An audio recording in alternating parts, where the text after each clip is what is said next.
we are going to meet with or have one of my great friends in basketball on a guy named Glen Heffernan, who is from Chicago, and I'm wondering if we have Glenn on. Yeah, he's here. I'm on. Glenn, what's up, man? Everything's good. How are you today? Yeah, I'm really good, man. Glenn, or as we called him all the time, Red. We were assistant coaches at Ball State University under the great, tutelage of Dick Hunsaker and sweet Lenny Drake, and it was just it was good times at Ball State, and Red has gone on and has coached in a lot of different places. D1 head assistant coaches, and even a head coach at a junior college, right? Yeah, I've been all over. Worked with Tim Floyd at UTEP, Coach Hunsaker at Ball State, Loyola Chicago, UIC, DePaul with Jerry Wainwright. We had Wilson Chandler. Oh, so I've been a wow. little bit all over the place. Yeah. So and now you're the head assistant, the lead assistant coach at St. Francis of Illinois, and people do not understand. I swear they do not understand. There's a conference called the CCAC conference, and I broadcast those games. I work for IUSB. I work for Holy Cross. The amount of good players in that league, and Red, you can attest to how good those players are. Yeah, 2 years ago, one of the best players in our league left. He left. He got an NLI deal at Morehead State, which is a D1 school. He left Olivet Nazarene. He was 6'8", went to Morehead State. Morehead State went to the conference championship game. He was their MVP. They went on to the NCAA tournament, and he was their leading scorer and leading rebounder on their team. His name was Alex Gross. And there's probably 5 to 6 players every year in our league that are good enough to go Division I. And if you look at Valpo's roster right now, they have a young man named Tyler Schmidt, who's from Valparaiso, Indiana. Yes, he is.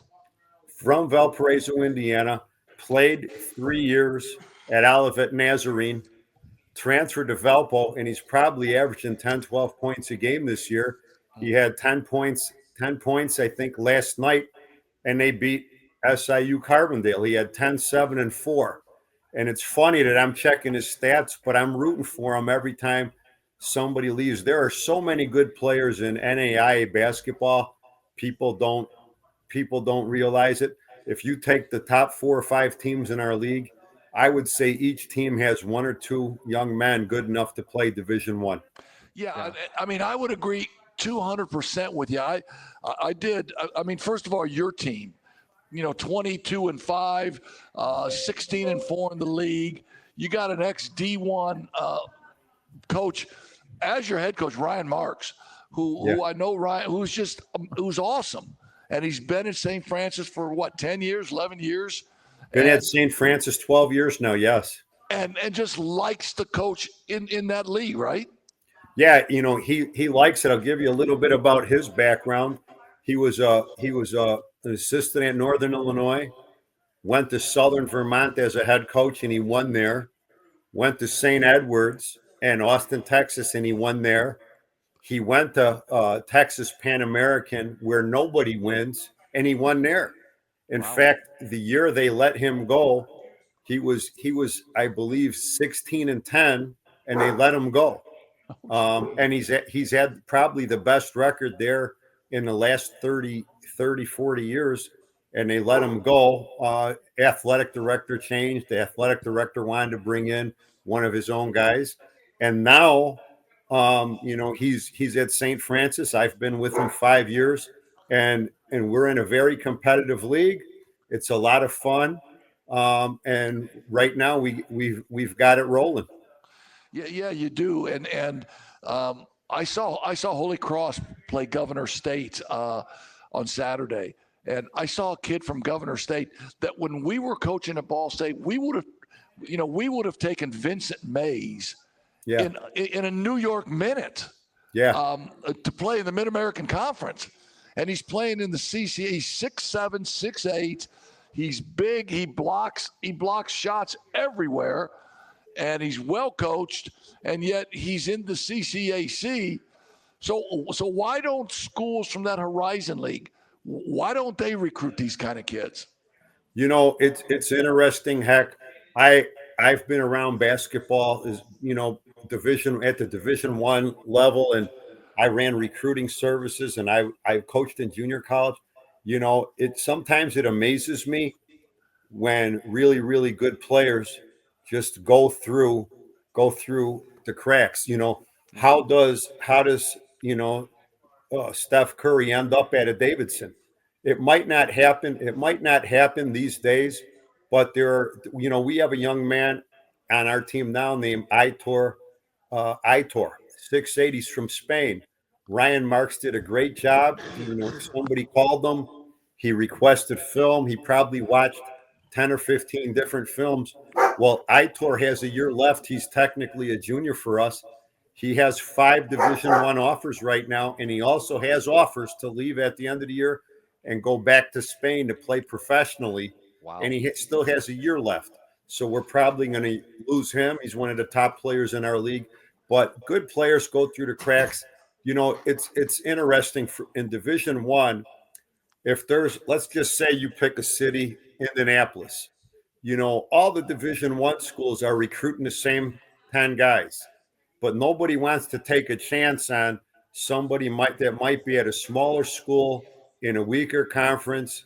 And how does a Mitch McGarry leave Northwest Indiana, go through the cracks, end up at Brewster Prep School, and a year later he's starting at Michigan? And a lot of people didn't even know him in high school, and it happens all the time. Yeah, so Anna Batarte is a great player. When I did the game and saw him, he's a straight up shooter. He's from Spain, so he's got every Euro step in America. Yeah, and he's just really really good. And then you got 2 6'10" guys on your roster. I mean, a kid from Germany, a kid named Merrick Small from out in Arizona, Cochise, where I'm sure you had some connections in bringing him in. But, yeah. I mean, a NAIA school with 2 6'10" guys on the roster. Right. Yeah, we have 2 6'10s and a 6'8", and once again, you have to beat the bushes. And if you're when we were at Ball State together, we could make 4 or 5 calls and find one really good player. But now we're at an NAIA school. We need to make 25 or 30 calls and then watch tape and then get transcripts to find one good player. So you have to beat the bushes. You have to do your homework. You have to watch film. Not only do you have to watch your player on film, you also have to watch who are they playing on film. Who is your player playing against on film? Because a guy might be scoring 30 points a game, but if they're playing bad competition, it's not going to translate to when you get them.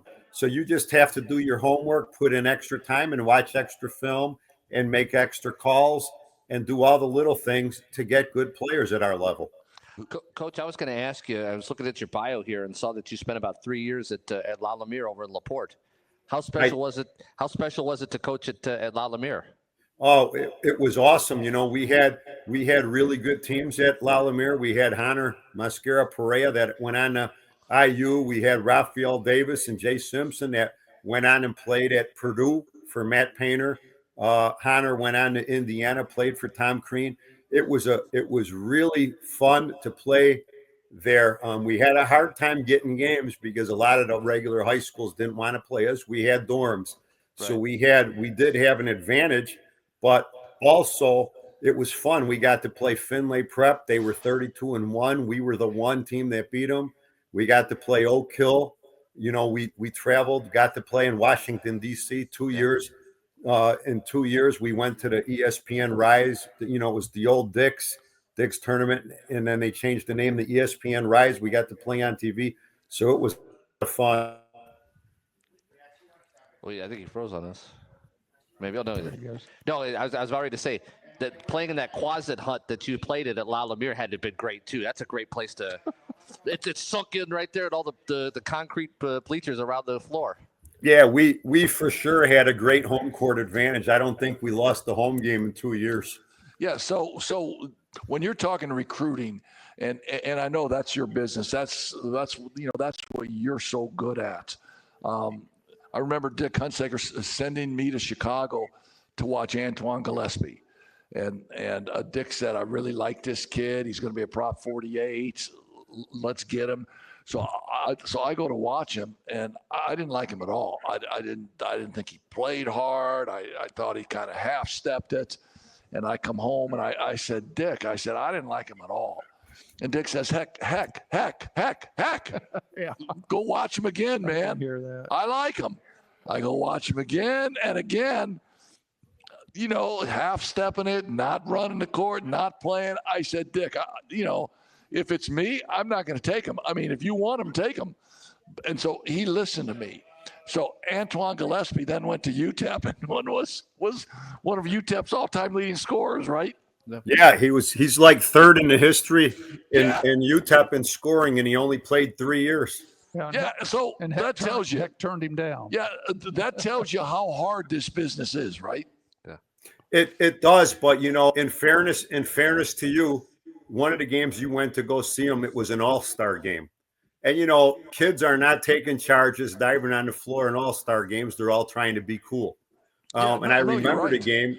Amino Timberlake was in the same all-star game, yes. and Tom Kleinschmidt that went to DePaul. So Timberlake went to Kentucky. Everybody wanted him.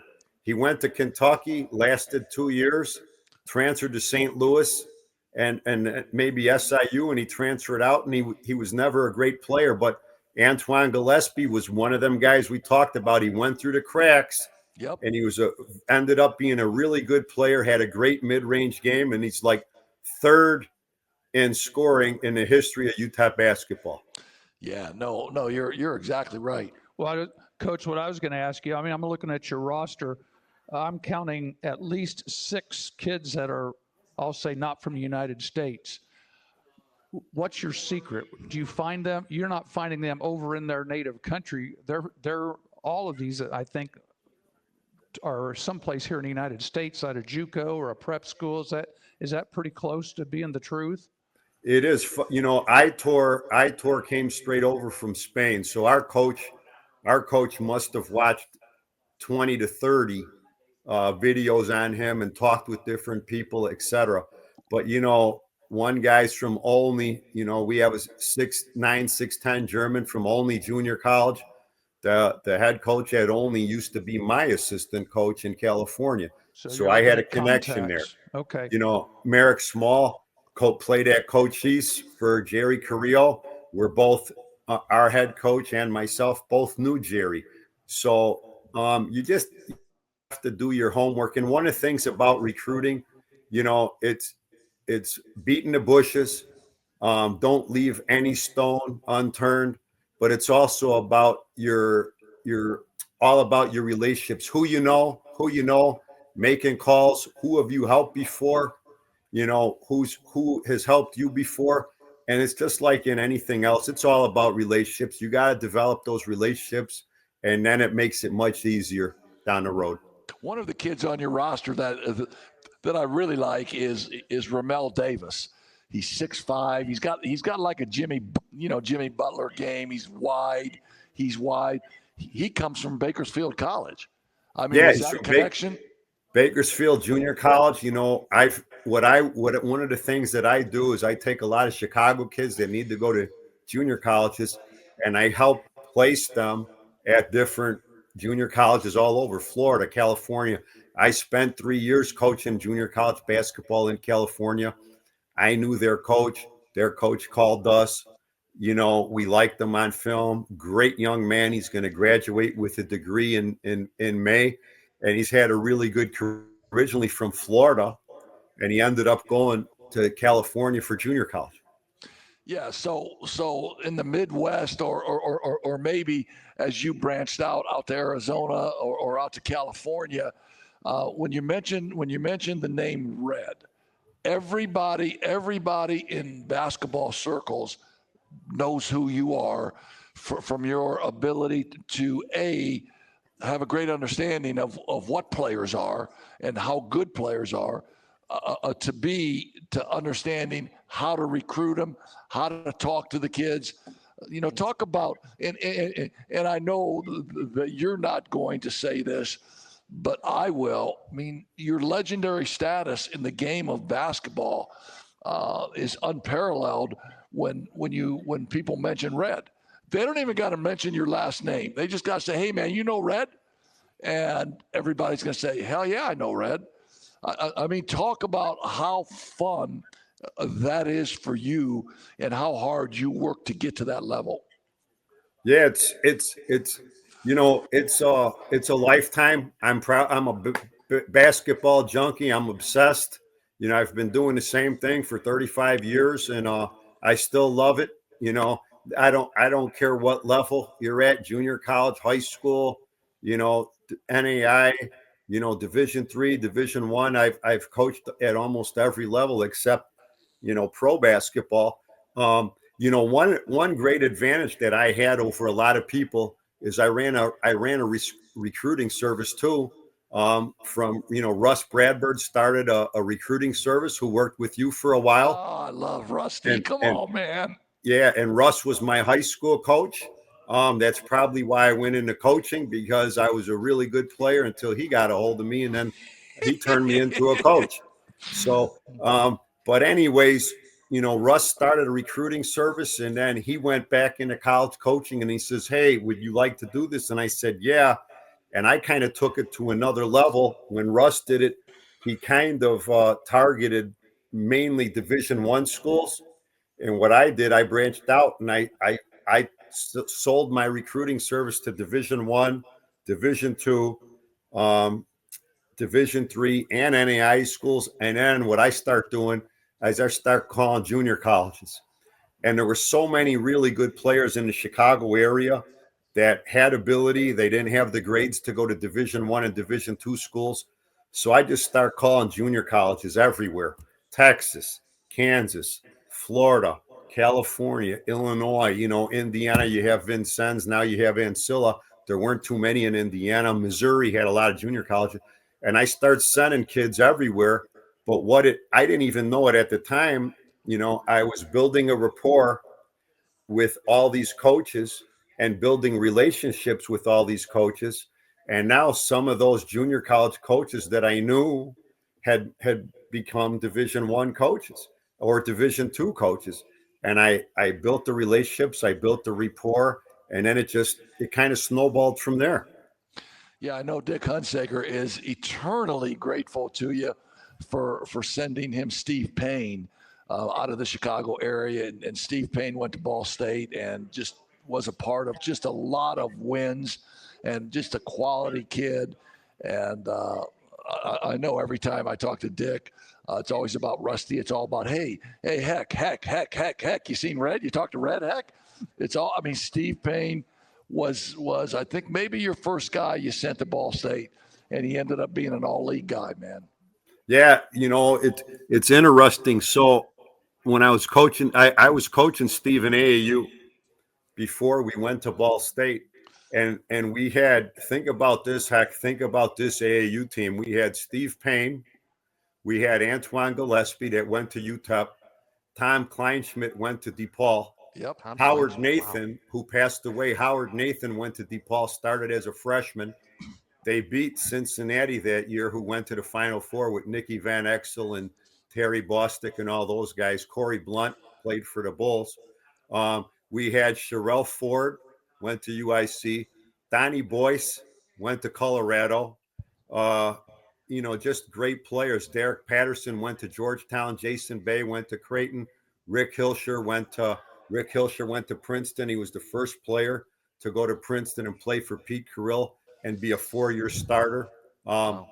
We had really good players. I'd like to think it was all coaching, but all I did was show up and make the substitutions. And Stop. So I've got to ask Coach here. You were on the staff with Heck when you guys played Vegas, correct?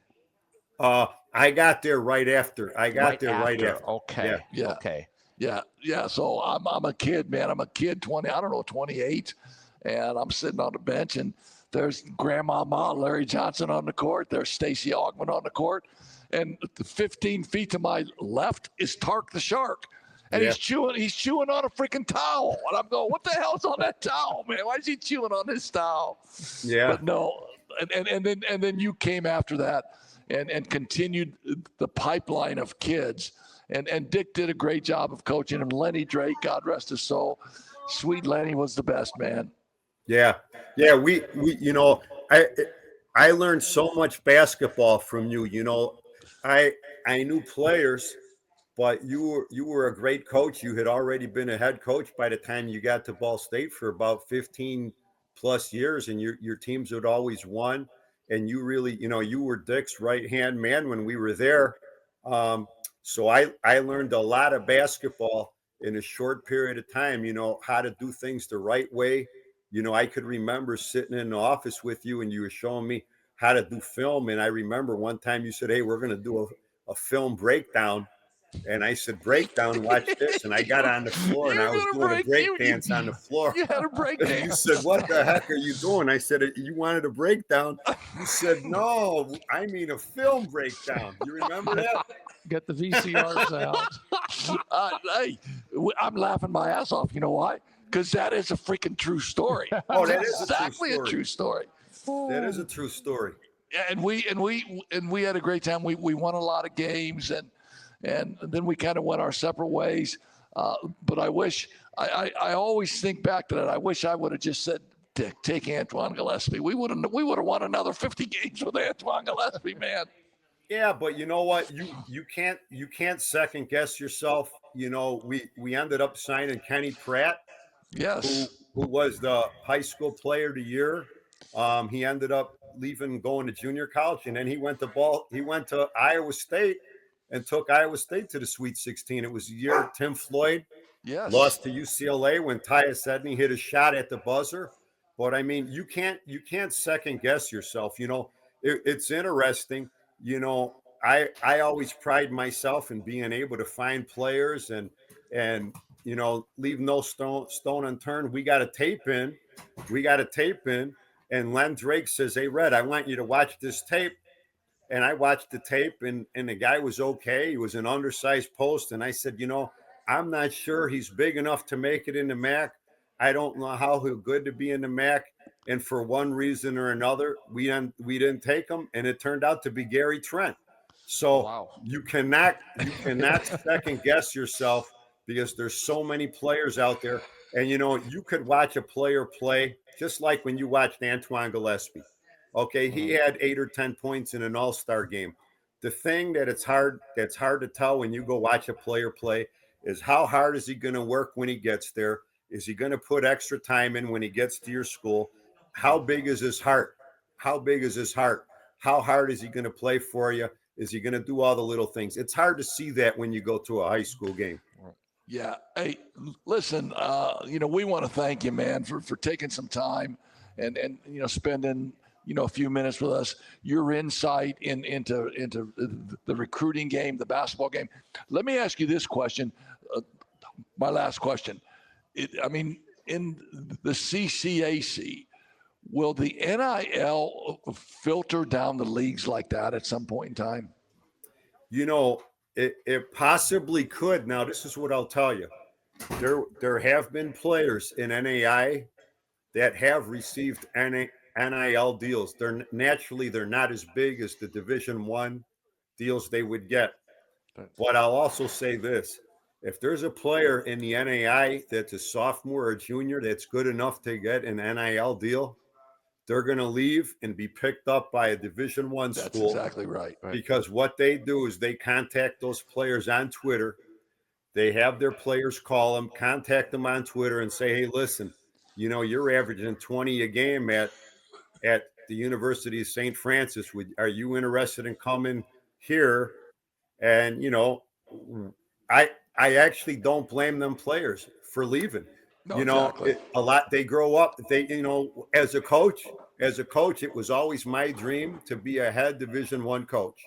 Mm-hmm. Right now I'm coaching at an NAI school. So if we win, and a Division I school called me, how could I blame a player that dreamed of playing at a Division I exactly. school that's a sophomore or junior and he got that call?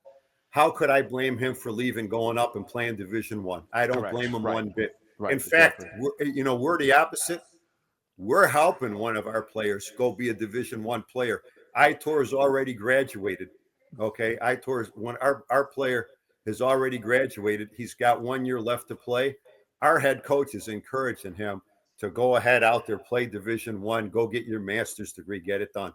Yeah, I think it's great. That's You a guys great got idea. anything? That sounds, I mean, I totally agree. I have a couple friends that are D2 coaches, and that's all they keep telling these guys, that you want to get paid? I mean, the guys said, yeah. I said, well, here's what you got to do. You know, because That's they're right. talking about, you know, poaching kids out of D2 to go play Division I. So I can very well see NAIA is almost like a feeder program. If they have a good season, they're done. They're going to move on. They're going to move up. I don't blame them a bit. Yeah, I mean, you know what? I coached in junior college. Okay, my goal was to get my players graduated so they could move up and play at the Sure. next level, whatever level it was, Division I, Division II, NAI with a scholarship, right? I just Exactly. think it's all about helping the kids achieve so they could play at the highest level, help them achieve their dream. And you know what? Also, though, the bad thing about the NIL, where kids are going all over the place, the bad part about it is, I think that everybody forgets about the academic piece. Right. What Right. about them being a college student? What about them getting their degree done? I love the old rule when you transferred, you had to sit out a year, because now that player had a chance to work on their game, become a better player, become a better student, become a better person, be in practice every day, bigger, stronger, faster during that year. I actually like that. The only thing I don't like is this immediate transfer where guys are going all over the place. Right. Exactly. Best head coach you worked for, besides Dick. I know you just had a great relationship with Dick Hunsaker. Best head coach you worked for. This is what I'll say. The guy I work for right now is tremendous. Dick Hunsaker and Tim Floyd were tremendous. And here's what I'll say. All three of those guys were unbelievable people. Not only were they all great coaches and all winners, all unbelievable people. Mike Westfall. Mike Westfall was one of the best players you ever had. Go ahead. Mike Westfall was an assistant with me at Edgewood High School. There you go. And he went to IU. And, it's the biggest game on a Saturday night. I say, Mike, you don't need to be with us on a Friday night. You go watch this team, and then I'll meet you Saturday morning at 8 o'clock in the office, and we'll go over the scouting report. So at 5 till 8, Mike comes walking in. He's got the same clothes he had on the night before. He's got nothing in his hand. He's got no manila folder. I say, Mike, where's the report? This is the biggest game of the year.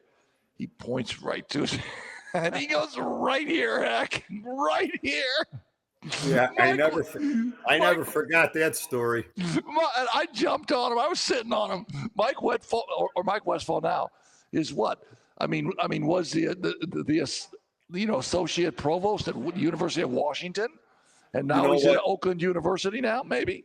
Yeah, I think he's a VP at Oakland in charge of fundraising.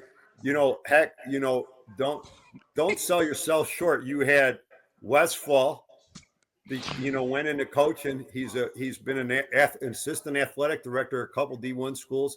You had Mark Schlesinger that became the head coach at the University of New Orleans, who's now he's on top assistant at Indiana State. You had some guys go all over the place. Yeah, no, and it was such a great run. But guys like you who not only were coaching friends, and Pat knows this, he's been with guys, but we're lifelong friends. Oh, yeah. I could not see you for 6 months to a year, and all of a sudden, hey, Red, what's up, man? And it's like we're back yesteryear. That's the thing. That's the thing that is so cool for me. And I can't tell you how thankful we are. You took a few minutes out of your evening tonight to spend with us talking hoops, and you're the absolute best now. So you guys are the number one seed. You're going to play St. Ambrose.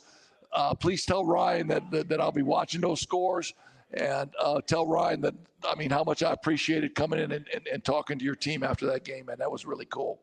You got it. Well, thanks again. We loved having you. And gentlemen, I just want to say thanks for having me on the show tonight. Absolutely. Anytime, anywhere, just give me a shout.